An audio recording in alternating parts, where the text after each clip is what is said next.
Hi అండి. Hello అందరికీ. ఈరోజు సాటర్డే స్పెషల్స్ మీరేం చేసుకున్నారు? సో, నేనైతే పప్పుచారు చేశాను. అండ్ దానిలోకి కాంబినేషన్‌గా అయితే క్యారెట్ ఫ్రై చేశాననమాట.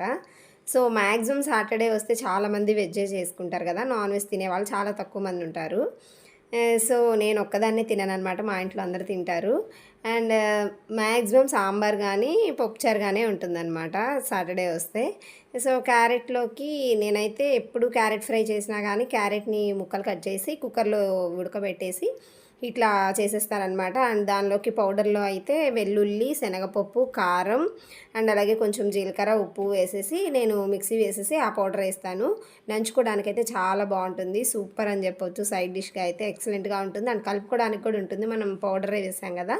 సో, కలుపుకోవడానికి కూడా చాలా బావుంటుంది. మా పిల్లలకైతే అట్లా చేస్తే ఇష్టమనమాట. సో, మనం అలా చేసుకొని తింటే క్యారెట్ తిన్నట్లు ఉంటుంది. మనం నంచుకోవడానికి గూడా బావుంటుందనమాట. సో, అలాగే మీరు సాటర్డే మీ ఇంట్లో ఏం స్పెషల్స్ చేసుకున్నారో కామెంట్ చేయండి. అండ్ అలాగే నా వీడియో గనుక మీకు నచ్చినట్లయితే లైక్ చేసి సబ్స్క్రైబ్ చేసుకోండి. Thanks for watching. Saturday maximum పప్పు, సాంబార్ చేసుకునే వాళ్ళు ఎంతమంది ఉన్నారో కామెంట్ చేయండి. నేను తెలుసుకోవాలనుకుంటున్నాను. సో, వీడియోకి మాత్రం లైక్ చేయడం మర్చిపోవద్దు గైస్. Bye bye.